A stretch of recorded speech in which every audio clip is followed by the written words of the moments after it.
Welcome to the final episode 9, Sean. The year has flown by. Build Network UK and CSCS partnership. We have covered everything from grandfather rights, Labour Card, Building Safety Act.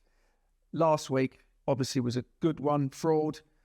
So what we're going to do this episode, it's not quite mastermind, but we're just going to do a very quick fire, lots of questions in a way to recap the last year's partnership.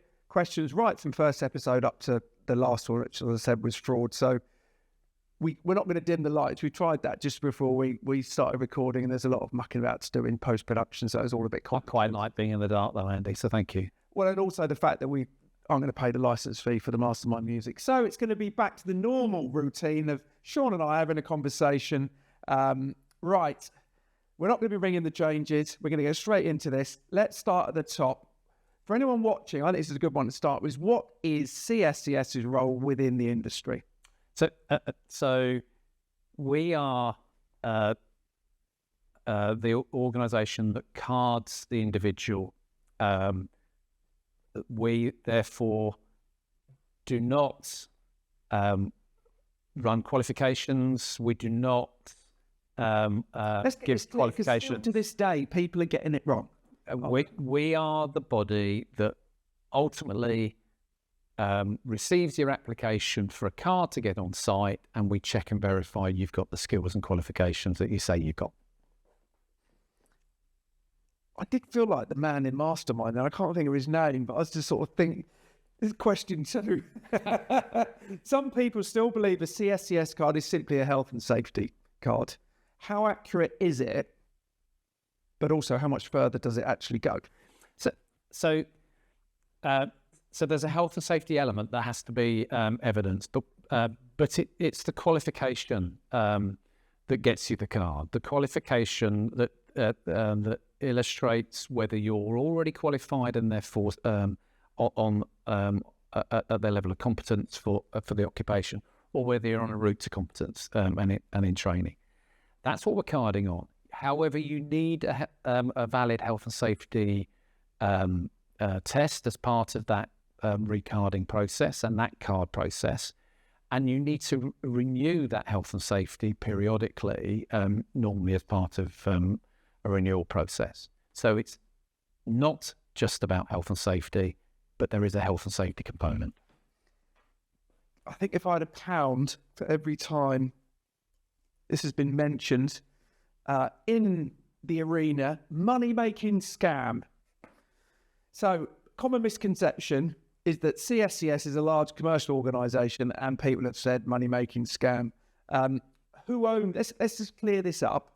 Who owns CSCS, and how does that influence what you do as an organisation? Yeah, so we are owned by industry, by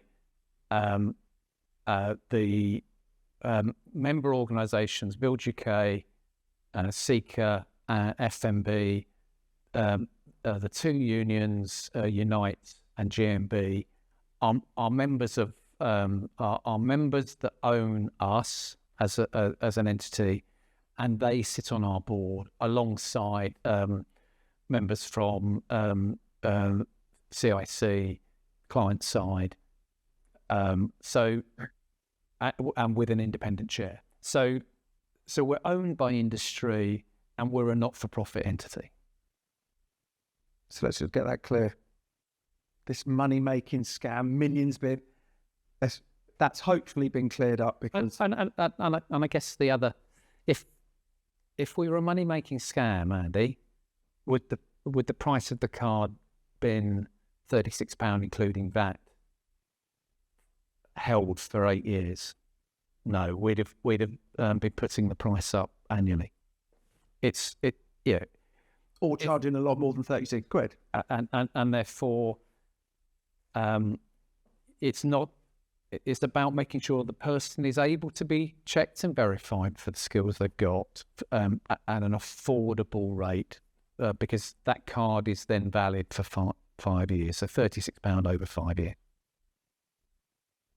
£5 and a bit. 2 coffees. Yeah. 2 coffees a year. I was going to say a pint, but it's not even a pint. Not these days. So leading nicely into this, who's responsible for setting the standards and qualifications behind the CSCS card scheme? Okay, so we card on qualification and output, but CITB and the other sector skills bodies set the standards by which a construction worker occupation is set.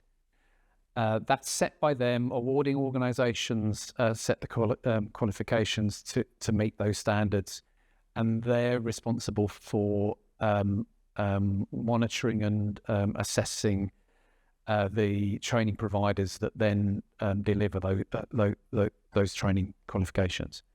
What we're then doing is at the end of that process that you or I have gone through that training, we're verifying that I have a valid certificate to meet that requirement. And I think one thing which this has been very open about is questions have been asked and you've answered them for the whole year. And I think there was a lot of noise, Q2 on social media, but I think addressing all those points, questions, uncertainties, and probably lack of understanding has now hopefully cleared everything up. And there's already been a few people saying they need to get CITB in because, again, maybe it's misunderstanding, but I think it'd be great. So there's a lot of questions there to ask. Yeah, and I guess we know what we do. There's been those myths about what might also be associated with us, but we card on verification. Everything else is a pass. Hopefully, that's all crystal clear now. Yeah. Now, another thing, some people assume that you guys develop or deliver training. So, obviously, let's go through the basics. CSCS rolling training, importantly, what sits outside of CSCS's remit? Yeah, so training is done by others. Standard setting is done by others. The health and safety test is done by others. It's not our health and safety test. It might be misrepresented as the CSCS test. There is no such thing as the CSCS test. It's the CITB test or an equivalent. Hopefully people have got that clear, because I think we've been through it a few times this year, which is obviously one of the main reasons of doing this. So what about the CSCS test? What is the test that people refer to? Yeah. So as I just said, not our test, it's the CITB test, misinterpreted, misrepresented as the CSCS test. And the reason it's misrepresented as the CSCS test is because you need a health and safety test certificate, a pass certificate, in order to get a card. So it's not ours, but it's a prerequisite along with the qualifications in order to meet the card threshold. Would you like to see industry engage a little bit more with this? And what I mean by that is we've had this myth of certain misunderstandings, which now hopefully cleared up. But I don't know if you've seen social media recently, but there's been a lot of toing and froing and arguing. More engagement, get on board, work together. We can't move the industry forward. No, and there are. We're a fantastic industry. We've got fantastic people in our industry, and because of Grenfell and other pre-issues for us, we've been asked to step up, and therefore, as part of that stepping up, being able to identify the skills and competence of you or I within the construction setting, and the workers within the construction setting is appropriate for us to validate the skills we've got. And what the carding process does is validate what you or I are capable of doing from a competency perspective, not what the company that employs us. And the sum of all of us that are employed by the company that employs us then demonstrates that company has a workforce full of competent individuals.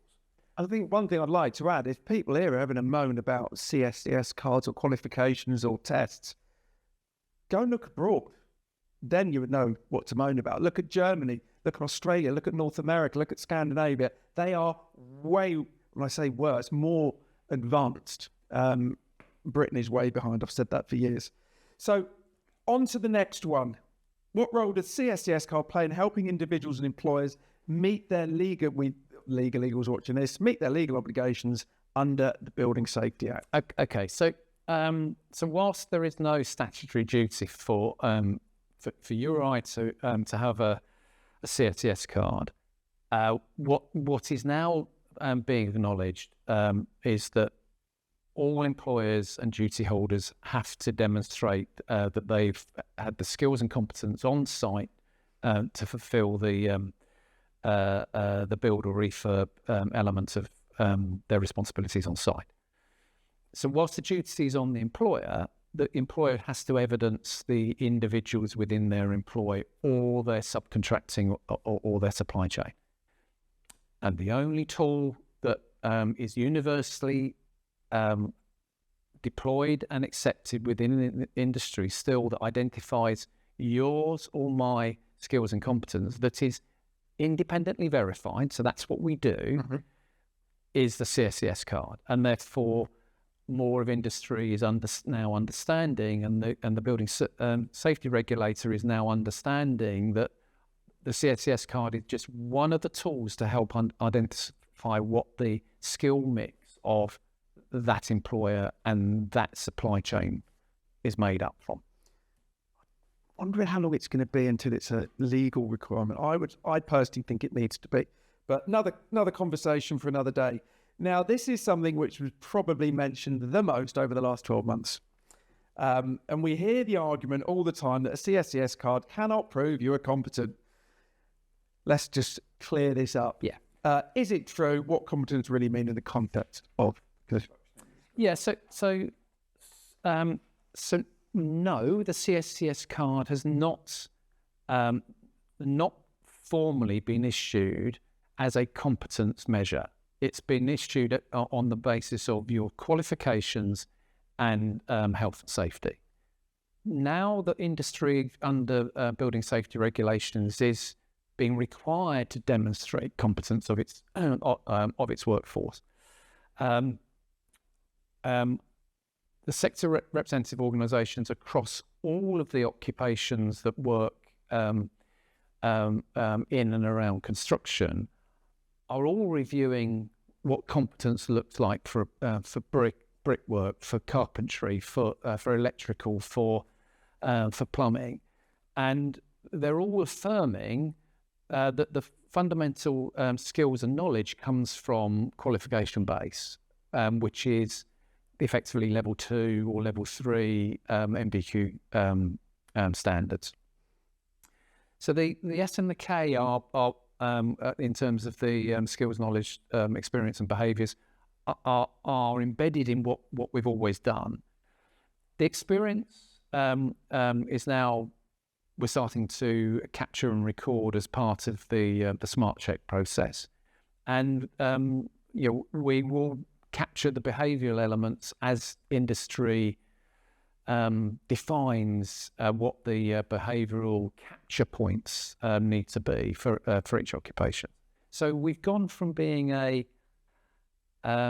qualifications and a health and safety requirement to now having a set of tools associated with the card and in the background through the My Skills and My CSCS app that means that CPD and that competence can be measured in what Sean Kearns holds, as opposed to just the qualification. Hopefully that's cleared it up. Let's put a ring around it. We've been through it. We've explained it. Yeah. If you are unsure of any of these, obviously previous episodes we've gone into it in more detail. Yeah. So very short, sharp. Are CSCS card the only carding body in the UK? Pass. Brilliant. So you do not get 100%, Sean. Unfortunately, you have failed. I'm sorry. Do you want to ask that one again? I had to get a pass in somewhere. Yeah, I think fair enough. We can leave it in. We can leave it in. So yeah, CSCS cards. Are you the only carding body in the UK? We're not the only carding body, but we're the only recognised brand associated, like a Visa and MasterCard. It's a CSCS logo issued by one of the 37 CSCS alliance schemes. Means that they're all following the same process and they meet industry standard requirements. So no, we're not the only, but if we're the only one with the Visa or MasterCard badge that is accepted on primary construction sites. I'm sorry, Sean, I cannot accept that. You did actually answer that after the buzzer had gone. I had to get that in as well. So. Right, we only got a couple more. Some see the card as a passport to gain entry to the site. Again, last episode we talked about this. If you've got a CSCS card, are you guaranteed to get in? Short answer, no. Having the card will get you to the gate. Having a valid card may get you through the gate. But if you're got the wrong card for the occupation that you're on site to do, the site should be making that check, and they do make that check. And therefore, somebody with a labourer card coming on to do brickwork or carpentry or working from driving plant will not be allowed on that. So right card for the right job. Couple left. Are CSCS cards only for traditional construction occupations, or does the scheme support the wider built environment and related occupations? So its traditional base has been core construction. Mm-hmm. However, and that's the conversation we're having with the rest of industry, the infrastructure works within refurb, within domestic, and maintenance, and we have cards deployed in those arenas now. We would like to see cards fully deployed in those arenas. That's mad. Question 2 from viewers. We will get onto that in a second. Right, last question. With the move from the My CSCS app and Smart Check, how are digital tools helping tackle fraud? Again, last episode we went into it. Just to summarise and give greater confidence in card checks. Can you went through the numbers, maybe recap them as well out the 34 minutes? Yeah. So if we go back 15 years, we've been around now 30 years. For the first 15 years, it was a show and go card. The last 15 years, it's been more about the technology and therefore the ability to check and deal with fraud. In the last 5 years, particularly, with the launch of the My CSCS app, so therefore you've got a digital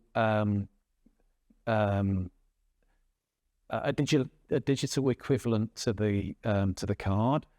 We've now given even more functionality into that digital, which allows me to hold more CPD records about me as opposed to just the qualifications. The investment in the Smart Check tool means that we've got a border control system now that operates across the whole of industry. That means that the employer using Smart Check, whether through API or through app or through web, it can check and verify that Sean Kearns has the skills that Sean Kearns says he has in order to access site. So that is now a technology layer that didn't exist 15 years ago, which gives more site checks, more ability for site checks to keep the workers on site safe, that the individuals accessing site have the skills and competency that they say they have. Finally, we said it before recording how quickly this year's gone. How would you sum it up? And I suppose looking ahead, what are we now? 2025, nearly 26. Next 5 years, where do you see CSCS I'll give you my thoughts afterwards, but I'd love to hear, obviously, what you think. So this last 12 months, we've seen a major shift because there's been more clarification about what competence means for the industry. There's now a tacit understanding that we're in the digital age, and construction needs to be in that arena, and therefore it's not about the physical card; it's about the digital and what's in it. Therefore, we've got the capability now not to just to print a limited amount of information on the outside, but to hold, an access token to a whole host of information on relevant to me, and that information being available on site. Therefore, I don't need my portable CV or my regale my story every time as to what I am or am not able to do.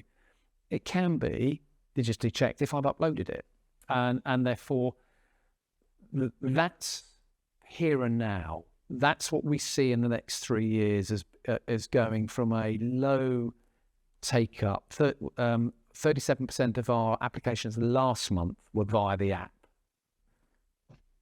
Start of the year, less than 10% of applications via the app.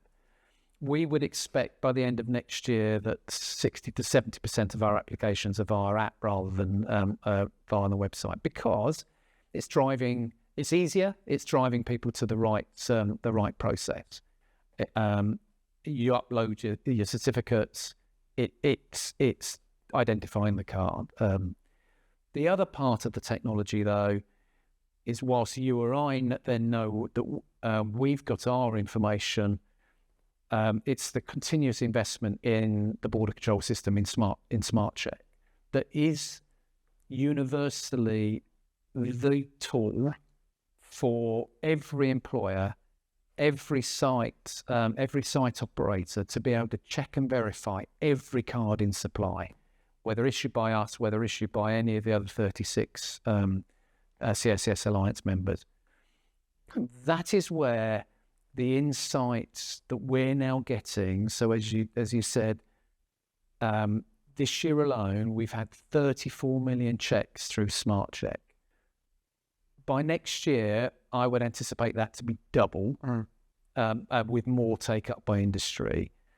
I would anticipate in 5 years that 90% of the industry are using Smart Check, because it gives everybody the same source of information.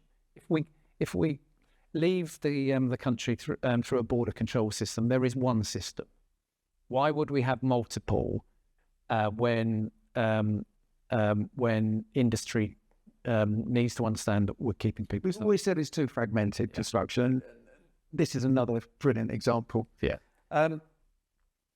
Sean, CEO of CSCS, congratulations. You scored 12 out of 13. Thank you. You did pass on one, but being the CEO of CSCS, we're not going to give you the answer because you should know it.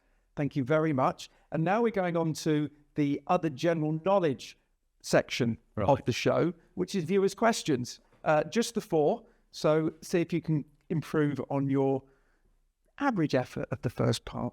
So first question, thank you for this series. We've learned a lot as a company. Are you doing more next year? And if so, what? So we're doing webinars for employers next year, particularly around Smart Check and the functional outputs that the employer gets access to. That at the moment, I mentioned earlier, it's 34 million reads. 2 or 3 million of those may be to a single tier 1. And therefore, that tier 1 understanding what the differentiation in their site records look like, what their carding profiles look like, help drive individuals to the right card for the right job. And that's what we would expect to do next year, more of from an employer perspective. I like this next one. It's all about more industry engagement. Any dates for residential cards? You said a little thing earlier. So anybody working residentially can apply now. We're still in dialogue with building safety regulator in the context of what might or might not be mandated, or what might or might not be expected in the domestic arena, but make it a point of difference. If that's where you operate and trade at the moment, it's the card and you verifying that your workforce are checked in the same way as a commercial player would be checking, gives you a point of difference from competitors. Yeah. This fascinates me. Obviously, it's another time, another place, but obviously with my background doing that, you do get crossovers of trades. So if you are a qualified bricklayer, you might do a bit of landscaping, or that. I think this is. I'm really looking forward to seeing how this pans out. Yeah, and so we're as we don't set the qualifications, but we were aware of a number of multi-trade discussions that are happening at the moment as to whether there may be some differentiation in some general builder and multi-trade. I think there's got to be, because as a personal point of view, yes, I did bricklaying, but then I did carpentry. I spread. Don't get me wrong, I'm not the quickest in the world, but I can spread. But obviously then it's all down to skill. So I'm really looking forward to seeing that. Right, third out of the four. What would you change about CSCS cards if you could pick anything? Good question. It is a very good question. If I could change, I would have much more digital functionality. I would want to be able to give everybody assurance that every awarding organisation has a digital API to their qualification database. So therefore, I can check electronically on your behalf that the qualification that you said you got from City and Guilds is held by City and Guilds and is verified by City and Guilds. We've got too many manual processes because they don't necessarily, awarding organisations don't all publicly make that information available. I change that now because what that would then allow me to do is review overall price. Well, we've said it a million times, digitalisation, we're still operating in some sectors of the industry of like 1987. I was up helping the mother-in-law repair and put back together a greenhouse, went and loaded the van up. I won't mention the company's name, but it's still, right, that one's for accounts. Give that to the guy behind the counter. That's for the gate man, and that's your copy. And you think, this is mad. But I think, we do need to move forward on that. Final question, Sean. Again, as I have done all series, I will read it out as I've been sent it. I'm shit at maths, but really want to do my apprenticeship. What can I do? Yeah. So can I just ask, because I might have got this wrong. Do you still have to have your maths and English to start an apprenticeship, or is that changing? That's changing. That's changing. And I guess it depends on the qualification. So I'm generalising, but the maths and English component is as a prerequisite is coming out. But you may not be good at maths, but by getting on the apprenticeship program, you will end up doing practical maths as part of the as part of the training. So if you're laying bricks, there's a count process, isn't there? I've said this a million times. I'm so passionate about it. The lads that I used to work with always said, I'm shit at maths. You've just done a 4 and 1 gauge. You know how much Feb to put in, maybe put phosphorus or whatever almost to the millimetre, or milliliter, should I say. You can do maths. Yeah. I think there's obviously a difference with some of the funny stuff with fractions and Pythagoras and all that, but your applied maths, actually people think a bit better than they think. Exactly. And we're crying out for talent, passionate talent within our industry, and it's great that the math and English prerequisite is finally coming out. I think so. Personally, as we said earlier in previous shows, we need more vocational learning earlier in the curriculum. As a country, we've probably now got 5% vocational learning pre-16, and we used to have 75, 80%. The countries that have the best vocational training have a proportionate mix of vocational and non-vocational learning, and we don't all become bankers, do we? No, and there's some brilliant people out there that work with their hands, not necessarily. Out of all the times we've had, 9 episodes? That's your chair's falling apart. The final, and I haven't even had too many mince pies. Sean, just to finish with, you have scored 17 out of 18. On a more important note, thank you ever so much. Thank you. I believe we've had brilliant engagement. People are starting to understand. I think that's the key message. The myths, the uncertainty, the complaints, the moans. This has cleared an awful lot up. Yeah, and as we've said, this has been about more of an understanding of what we do and what we don't do, and hopefully that's helped the audiences clarify. But we want to learn and develop, and we are an organisation owned by industry that delivers what industry sets as a strategy and objectives, and that's what we will continue to do, and we will continue to change and evolve in order to meet industry requirements. Sean, Alan, sitting in the gallery, thank you ever so much, and no doubt we'll definitely be seeing you guys again soon. Thank you. Thank you.